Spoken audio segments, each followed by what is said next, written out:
Welcome, dear friends, to Cardiac Radio at 11 p.m., nourishing our souls with the laws of love, a book that comes to us to bring the understanding on suffering according to Spiritism. This book is authored by Emmanuel through two mediums, Chico, Xavier, and Waldo Vieira.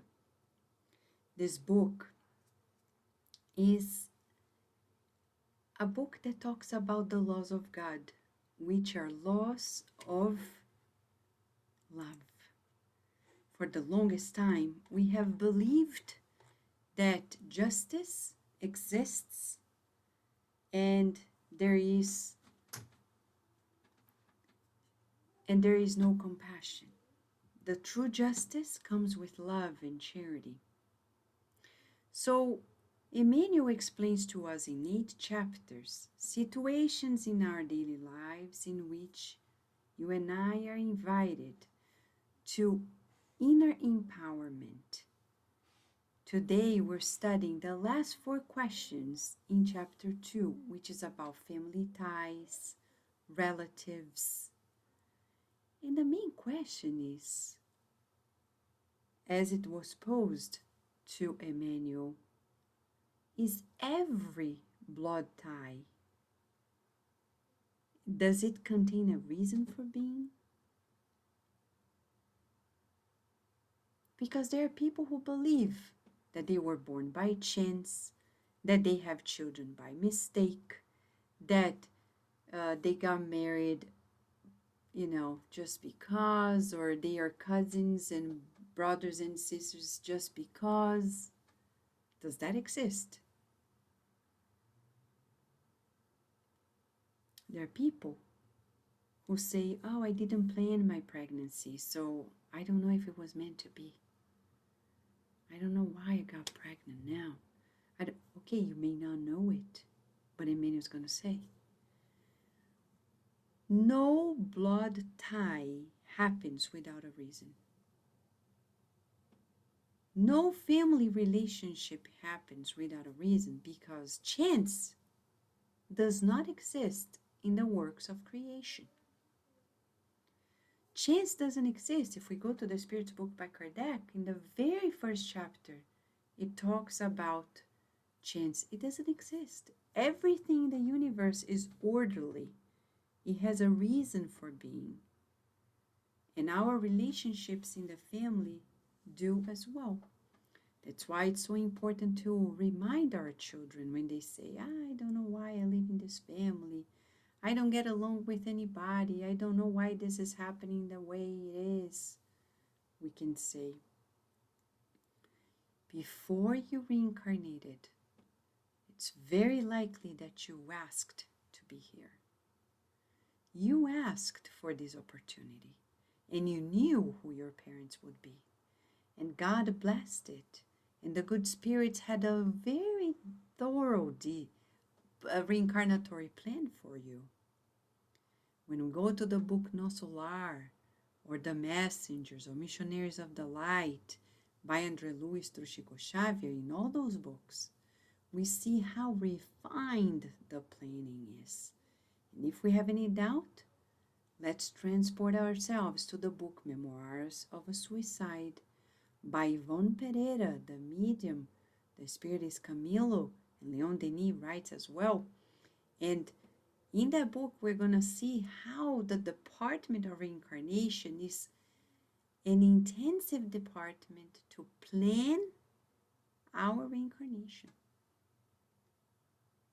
So, if this reincarnation was planned, let us trust God's designs and let us find the good in it. But you may be asking, as someone asked Emmanuel in this book, how does the past influences our family environment and even our professional activity? Emmanuel replied by saying that each and every connection of sympathy or antipathy that we find in our families or in our professional activity come from forces of the past that ask of us more ample affirmations of work in the victory of the good. So everything is for the good. But do we see that way? No. We think, that person is bothering. They are anchoring me. They are deterring me from our progress. Is it true?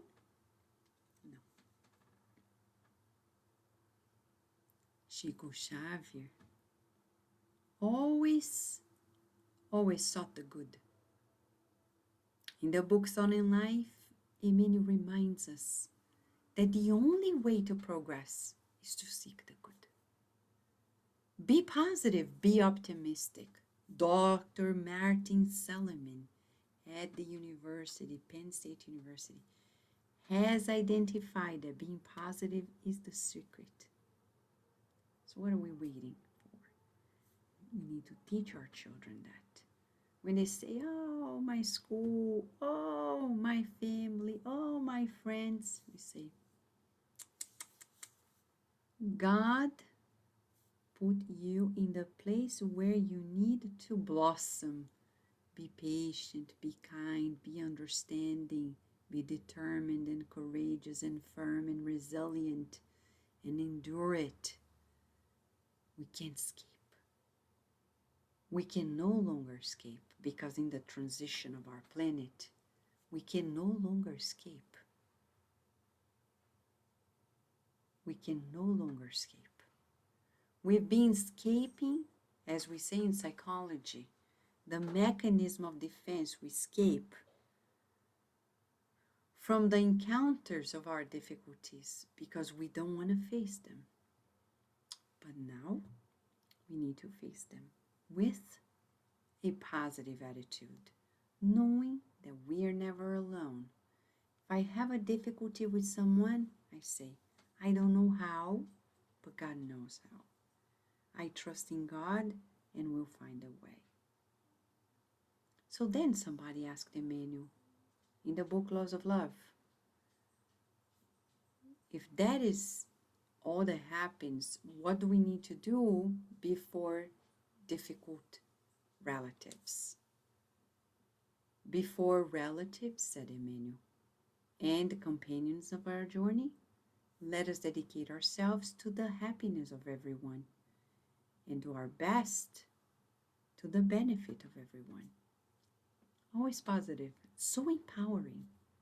And we think, I can't, I'm not good enough, I don't think it's too much for me.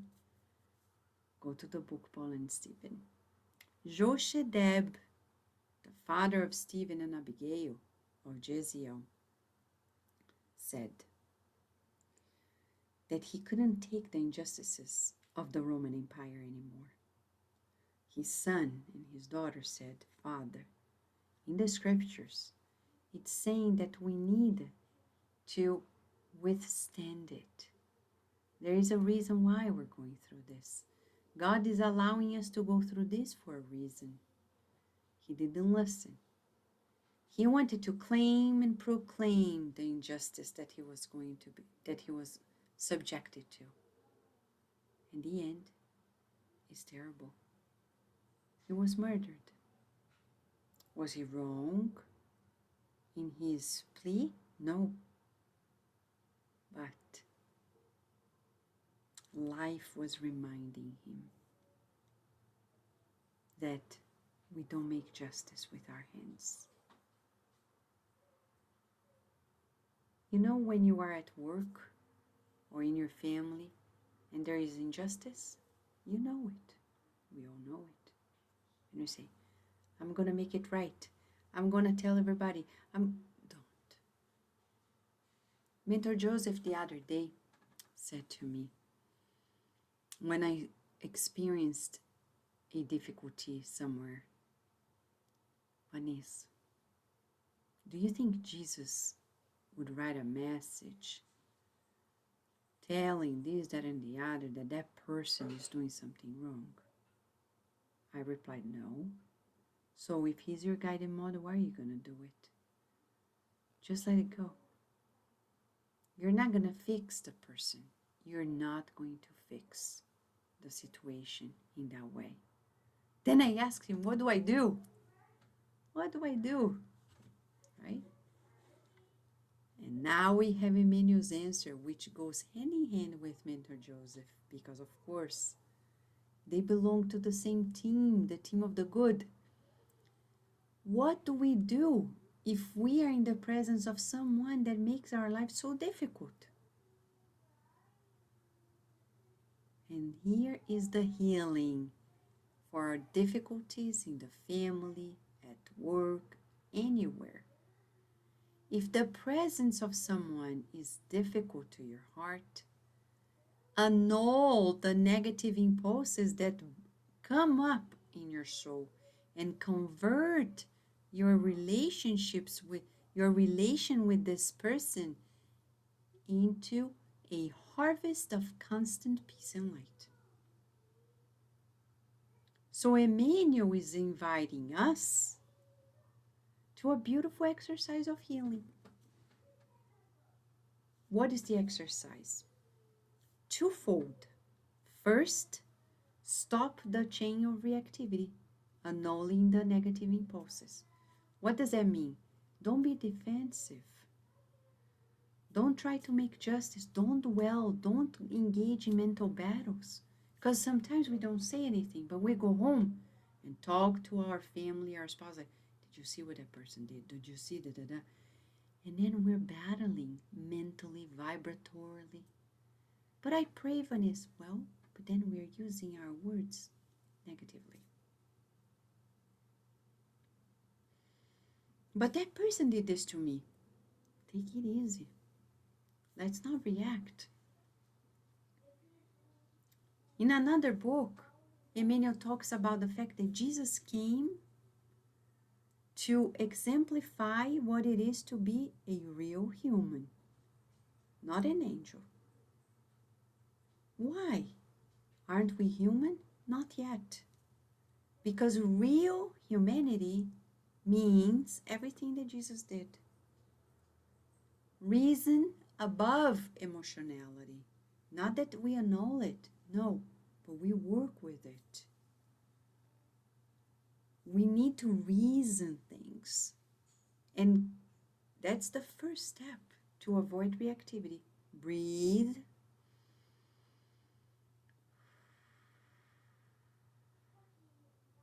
And say, this person doesn't know what he or she is doing. And now I'll take action in the good. In a harvest of constant peace and light, from within to outwards. Neuroscience shows to us that each time we expose ourselves to the new, because you and I may be saying, but I've never tried it before. I'm such a reactive person, Vanessa. Okay, we can learn it. It's not impossible. Emmanuel is giving us the remedy for healing. Do not react and take action with the good. But it doesn't come with words and actions simply. It has to come with vibrations, thoughts, feelings and thoughts. That's why we need prayer and a true faith in God to make sure that we walk this path in true wisdom inside of our hearts. And we're going to seek the good. Neuroscience shows that when we expose ourselves to the new, I was explaining that before and I will complete the thought. If we expose ourselves to the new and we repeat the effort as many times as needed, we're going to create connections in our neurons, in our brains, forming pathways that will lead us to easy manifestation in behavior, in attitude. So the more we repeat, we make an effort and repeat, make an effort and repeat. At first it may be hard not to react. Breathe, think of God. If God allows us to go through this, there must be a good reason. And I trust in God. And then I sow the good. Sow the good. Believe in the good. Seek the good. Feel the good, visualize the good, mold the good with all the resources I have at hand. Look at the picture behind me. This is exactly why we reincarnate. To give each other a hand, to begin anew. Blessed are the pure in the heart. Begin anew every day. Let us heal our difficulties in the family, at work, everywhere, by avoiding reactions that are no longer positive and converting our impulses in a harvest of peace and light constantly. That's the exercise in the next 24 hours. We're going to practice observe our reactivity, our level of reactivity, breathe, and seek the good. This is it for today. Let us allow the laws of love to permeate us completely and heal us completely. Thank you, God. Thank you, Spirit friends. Thank you, Emmanuel. Thank you, friends.